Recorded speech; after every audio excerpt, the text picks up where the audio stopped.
안녕하십니까. 오늘은 불신앙에서 놓여납시다 라는 주제를 가지고 말씀을 드리기로 합니다. 듣는 모든 분들 깊은 은혜가 넘치기를 진심으로 축원드립니다. 거미줄을 헤치며 걸어본 적이 있습니까? 물론 있을 것입니다. 너무 끔찍합니다. 그럴 때 당신의 허를 찌르는 세 가지 일이 일어납니다. 첫 번째, 당신은 달라붙고 보이지 않는 것을 걷어내기 위해 허공을 거칠게 휘젓기 시작합니다. 두려움과 혐오감에 팔을 마구 휘젓습니다. 뒤이어 두 번째, 당신은 거미줄이 있는 곳이면 거미가 있으리라고 생각합니다.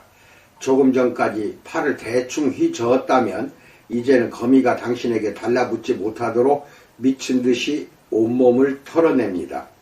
그리고 세 번째 일이 일어납니다. 당신은 혹시 누가 지켜보고 있지는 않은지 주위를 애타게 둘러봅니다. 사람들은 거미줄은 보지 못하고 그런 당신만 봅니다. 당신은 미친 것처럼 보입니다. 보이지 않는 것이 당신을 심하게 괴롭힙니다. 당신은 거미줄이 다가오는 게 전혀 보이지 않습니다. 물론 우리 삶에는 무수한 오솔길과 온갖 종류의 끈끈한 거미줄이 있습니다. 지금까지 어떤 것이 당신을 얽어매었습니까? 당신은 자유롭게 달리며 앞으로 나아가고 있었습니다. 그런데 갑자기 거미줄을 만났습니다. 첫 번째, 우리가 만나는 거미줄에 대해서 알아봅니다. 직장 동료가 당신에게 야릇한 표정을 짓습니다. 아주 순수해 보입니다. 누군가 나를 그런 표정으로 봐주니 기분이 좋습니다. 당신은 이 일을 남편에게 말하지 않습니다. 어쨌든 아무 일도 일어나지 않았습니다. 어느 날 휴게실에서 그가 당신에게 아주 멋지다고 말합니다. 그러고는 점심을 같이 먹자고 합니다. 물론 그는 아무런 부적절한 행동을 하지 않았고 당신도 그저 그의 관심을 즐깁니다. 어느 주말 남편이 출장 중일 때 직장 동료가 잠시 들러 서류를 전해줘도 괜찮은지 묻습니다. 그가 당신의 집에 방문합니다. 두 사람은 이런저런 이야기를 나눕니다. 이야기가 좀 더 격이 없고 개인적인 쪽으로 흐릅니다. 갑자기 그가 당신에 대한 감정을 고백합니다. 당신도 똑같이 그에 대한 감정을 드러냅니다. 그러나 결혼 생활이 너무 중요하기 때문에 거기서 그칩니다. 당신은 부정을 저지르지 않습니다. 그가 떠납니다. 당신은 자신이 시험대에 올랐다는 것을 압니다.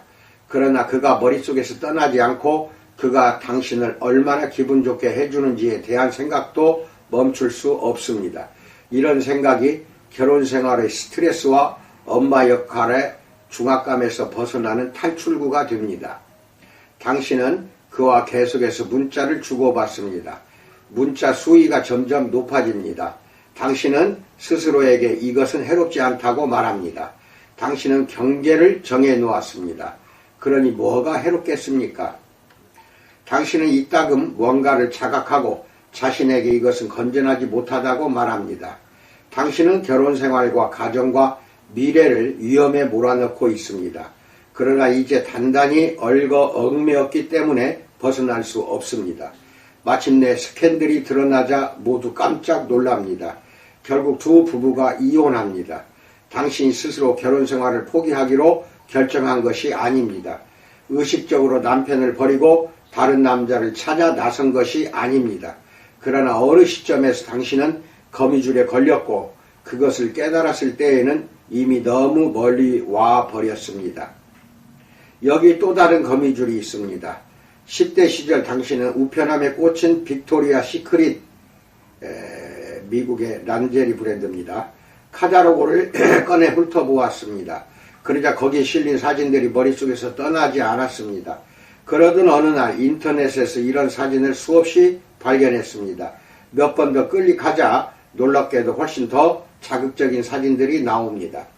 당신은 더 많은 사진을 찾아 몰래 인터넷을 뒤지며 시간을 보내기 시작합니다. 당신은 자신에게 말합니다. 나는 아무도 해치지 않아. 당신은 실제로 아무 잘못도 하지 않았습니다. 이것은 실제가 아닙니다. 당신은 상상 속에만 존재하는 가상세계입니다. 그러나 당신은 상상이 당신에게 미치는 힘을 깜빡했습니다. 사실 당신은 이미 얽매였습니다. 처음에 당신은 이미지를 소비했지만 이제 당신은 자신을 소비하고 있습니다. 당신은 결혼합니다. 결혼이 반드시 주문을 풀어줄 것입니다.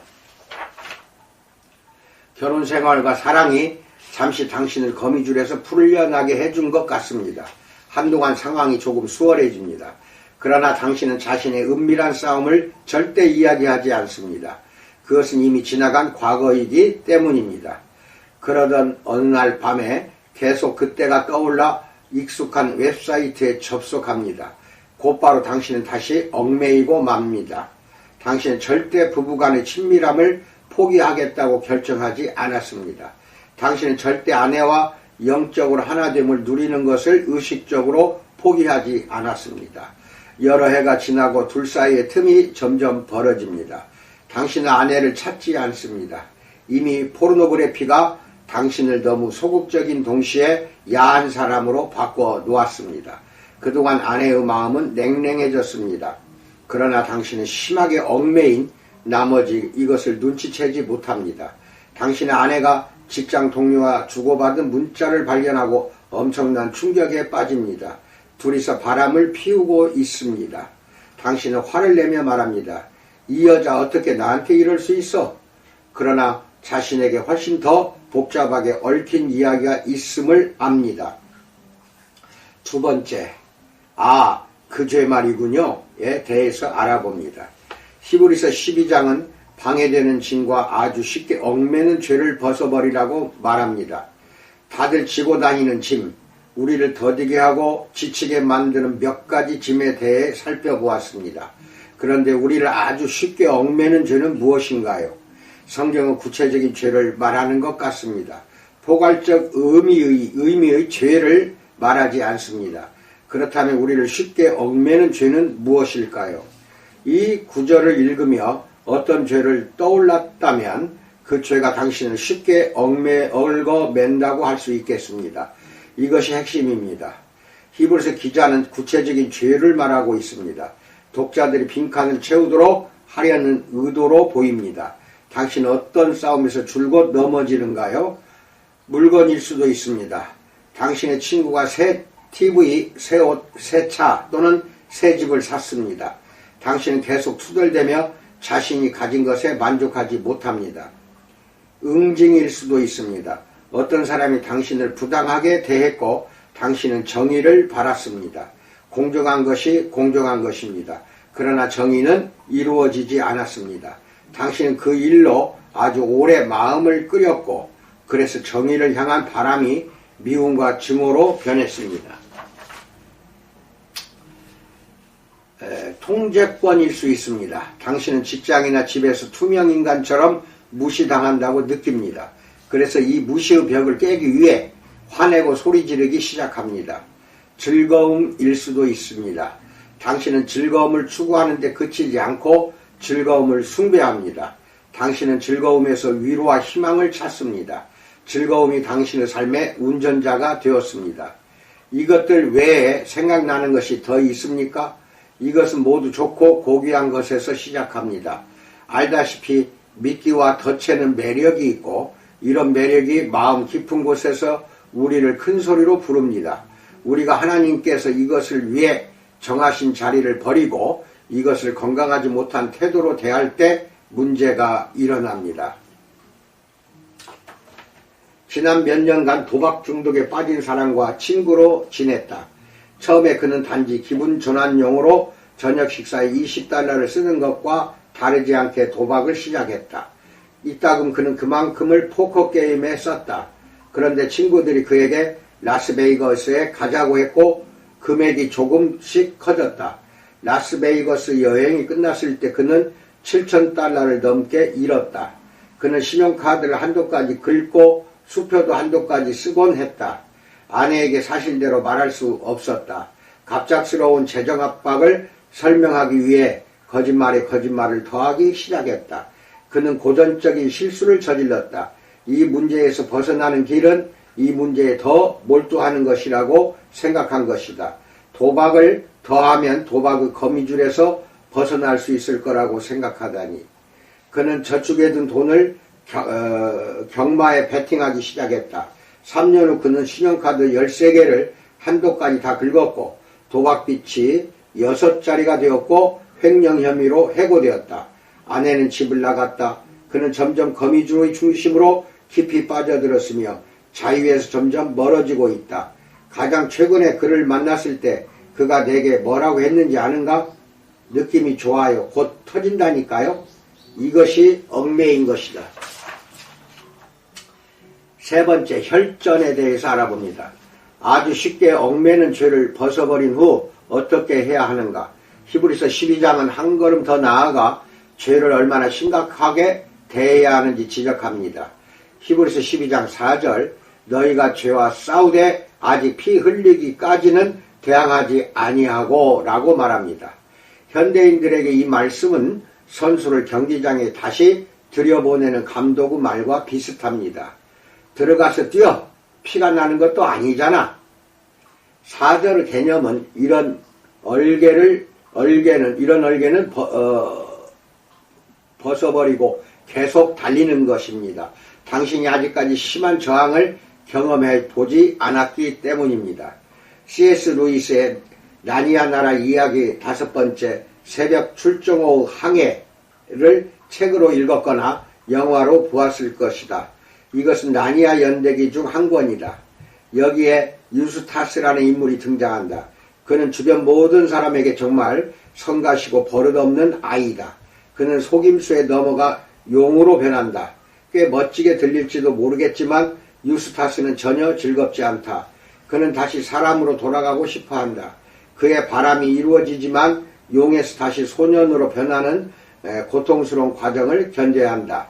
용의 비늘이 하나씩 떨어져 나가는 장면을 ignore하면 그의 고통을 느낄 수 있다. 이런 식으로 저자는 우리를 얽매는 괴물을 벗어버리기가 얼마나 어려운지 생각해 보게 한다. 이것이 쉬울 거라고 생각하지 말라. 히브리서 기자가 말하듯이 이것은 훨씬 어려울 수도 있다. 네 번째, 무관심, 난 상관없어에 대해서 알아봅니다. 또 다른 문제가 있습니다. 우리는 죄에 얽매일수록 더 알아채지 못하거나 신경 쓰지 못하는 것 같습니다. 죄는 우리의 마음을 완악하게 하고 우리 자신에게 끼치는 해악에 무관심하게 만듭니다. 죄는 죄에 얽매인 사람들을 의식하지 못하게 합니다. 우리는 이것이 얼마나 긴급한 문제인지 모릅니다. 우리는 어느 시점에서 하나님께로 돌아설 것입니다. 적당한 때를 기다릴 뿐입니다. 그러나 죄에 대한 무관심이 점점 커지는 부작용이 있습니다. 갈수록 죄가 작아 보입니다. 미국의 필립 얀시 목사가 친구를 만나 이야기를 나누다가 그에게서 놀라운 이야기를 들었다. 친구는 결혼한 지 15년이 되었는데 아내와 헤어질 생각을 하고 있었다.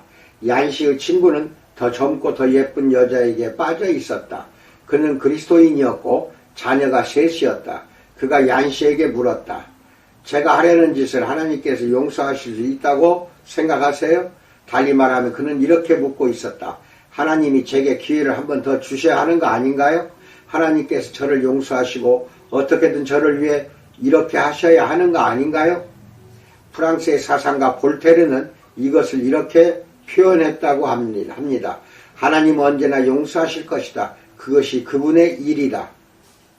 실제로 그렇다면 멋진 말입니다. 얀시는 탁자를 사이에 두고 친구와 마주 앉은 채 한참을 침묵하고 나서 질문에 답했습니다. 하나님이 자네를 용서할 수 있냐고? 물론이지. 자네도 성경을 알지 않나? 문제는 자네가 자신과 하나님 사이에 두게 될 거리라네. 이런 건 죄가 전문이지. 죄는 우리가 하나님과 가까워지지 못하게 한다네. 자네는 지금 용서를 생각하고 있네. 그런데 그러면 그 다음에 무엇을 원하겠는가? 자네가 그때도 여전히 하나님의 용서에 대해 관심이 있겠는가? 하나님은 용서하신다네. 그분은 변하지 않으시네. 문제는 우리가 변한다는 것이지. 시간이 흐르면서 죄는 당신을 용서가 필요하다는 말에 눈을 부릅뜨는 교만한 유형으로 바꿉니다. 당신이 지금까지 해온 것이 새로운 표준이 됩니다. 죄는 이런 식으로 우리가 하나님을 버리게 만듭니다. 이런 일은 단번에 일어나지 않습니다. 서서히 진행됩니다. 보이지 않던 거미줄이 중앙으로 갈수록 빽빽해집니다. 시편 32편에서 다윗은 자신의 죄가 자신에게 끼친 영향을 말합니다. 그는 밧세바와 동침했을 때 죄에 완전히 얽매였습니다. 그는 한동안 이 문제를 처리하지 않았고 결국 이 문제 때문에 기진했습니다. 다윗은 이렇게 고백했습니다. 시편 32편 3절로 4절. 내가 입을 열지 아니할 때에 종일 신음함으로 내 뼈가 쇠하였도다.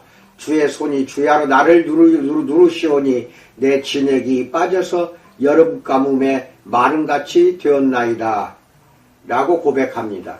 당신이 거미줄에 걸린다면 재빨리 모든 힘을 모아 헤쳐나가야 합니다. 그래서 피곤합니다. 어쩌면 당신은 지금 이런 상황을 겪을지도 모릅니다. 끈끈한 죄책감의 거미줄이 당신을 잡아당깁니다. 가느다란 수치심의 거미줄이 당신을 칭칭 감습니다. 당신은 애써 부인하고 정당화와 합리화로 빠져나오려고 애씁니다. 그러나 소용이 없습니다. 마침내 당신은 기진맥진해서 거미줄에 감기는 것보다 안 좋은 것들이 있다고 외칩니다. 그리 나쁘지 않을 수 있습니다. 여기가 집처럼 편안할 수도 있습니다. 당신은 가장 끈끈한 거미줄에 걸렸는데도 그냥 어깨를 한번 으쓱하고 맙니다. 무감각해진 것입니다.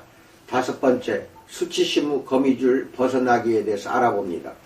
죄에는 숱한 부작용이 있습니다. 그 중에 2가지가 두드러집니다.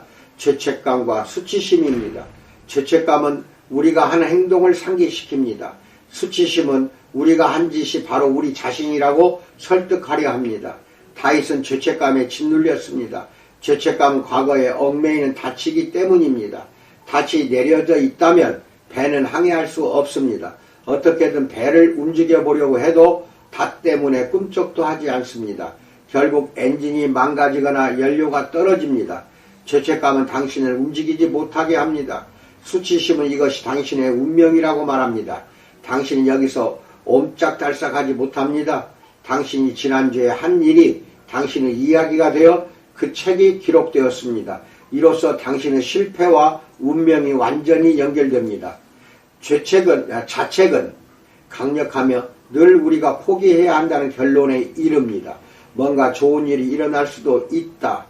당신은 약간의 추진력을 느끼고 일어나 전혀 새로운 방향으로 이동하고자 합니다. 배가 움직입니다. 사슬이 풀립니다. 그런데 닻이 뒤에서 잡아당깁니다. 작은 목소리가 들립니다. 도망칠 수 있을 것 같아? 수치심은 늘 이렇게 고개를 쳐듭니다. 죄책감과 수치심은 극복하기가 어렵습니다. 나는 지역 교도소를 정기적으로 찾아가 재소자들에게 설교합니다. 재소자들이 출소하면 교회로 나를 찾아올 때도 많습니다. 그들이 석방되고 나서 기뻐하지만 뒤이어 낙담하는 수순을 밟는다는 것을 알게 되었다. 전과 기록이 보이지 않는 사슬처럼 이들을 따라다닌다. 이들이 정말 자유를 얻었는지 의문이 든다. 새로운 일자리를 찾을 때마다 작은 네모칸에 체크해야 한다. 그 결과는 엄청나다. 마치 뺨에 전과자 낙인이 찍힌 채 면접을 보는 것과 같다. 그러나 이런 느낌은 전과 기록을 필요로 하지 않는다. 이따금 하루를 끝내고 침대 위에 누워서 해야 했는데 하지 못한 일을 떠올린다. 이 일을 했어야 했어. 저 일을 했어야 했다고. 머릿속으로 잘한 일과 그보다 잘못한 일을 되새기곤 한다. 이 부분에서는 바보짓을 했어. 그때는 그 입을 다물었어야 했다고. 이 부분에서 기회를 놓쳤어. 이것은 정신적인 모래늪과 같다. 우리는 발가락을 담그고 뒤이어 발을 담근다. 얼마 지나지 않아 여러 감정이 우리를 집어삼키기 시작한다. 당혹감이 몰려온다. 죄책감과 수치심이 뒤따른다. 타잔이 영화에서 하는 것처럼 우리는 넝쿨을 붙잡으려고 손을 뻗는다. 떨어지지만 않는다면 무엇이든 붙잡으려고 한다. 그러나 가차없이 모래늪에 빨려들고 만다. 어쩌면 매일 밤이 모래늪으로 향하는 여정인지도 모른다.